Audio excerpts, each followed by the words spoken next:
প্রবাসের মাটিতে ব্যক্তিত্বের বন্ধনে আবদ্ধ প্রিয় মানুষগুলো। স্বজনবিহীন এই প্রবাসের মাটিতে আমরা ভিন্ন দেশের ভিন্ন ভাষার, তবুও হৃদয়ের ঠিকানায় একই কর্মস্থলে ঘাতা ব্যক্তিত্বের সেতু। বাংলাদেশ, ভারত, পাকিস্তান সহ পৃথিবীর বিভিন্ন দেশের মানচিত্রের আলাদা রেখা, কিন্তু ঘামের ফোঁটায় একই শ্রমের নদী বয়ে চলে আমাদের। আজকের এই আয়োজন, মিলনের এই উৎসব বড় কোনো ঘটনা নয়, কিন্তু সবাই একত্রিত হওয়ার এই ব্যাপারটা অনেক আনন্দের। এ এক মানবিক ঐতিহ্যের ঘোষণা। কর্মের মাঠে আমরা সহযাত্রী, সুখে দুঃখে পাশে থাকা সহধর। ঘোর আধারে নাবিকের দিক হারানোর মুহূর্তে আলোর ঝান্ডা নিয়ে পথ দেখিয়ে দেওয়া দুঃসময়ের সহযাত্রী। ভাষা ভিন্ন, হৃদয় এক, অভিন্ন। এটি প্রবাসের মাটিতে সবচেয়ে সৌন্দর্যের একটি দৃষ্টান্ত।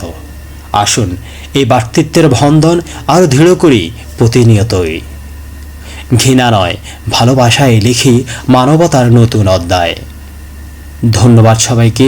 আমি আকলাকুর রহমান আশিকের পক্ষ থেকে এই আনন্দঘন মুহূর্তকে স্মরণীয় করে তোলার জন্যই এই ছোট্ট ভিডিওটি। আল্লাহ সবাইকে সর্ব অবস্থায় ভালো রাখুক, নিরাপদে রাখুক। দূর প্রবাসের মাটি থেকে আমি আকলাকুর রহমান আশিক পরিবার, আত্মীয় স্বজন সবাইকে ছেড়ে বিদেশে যে সকল সহযোদ্ধারা আছেন, সে সকল অকুতোভয় বীর সেনানী, সেই সংগ্রামী রেমিটেন্স যোদ্ধাদের আমি আকলাকুর রহমান আশিকের পক্ষ থেকে প্রাণ ঢালা অভিনন্দন। আল্লাহ আপনাদেরকে সর্ব অবস্থায় ভালো রাখুক, নিরাপদে রাখুক।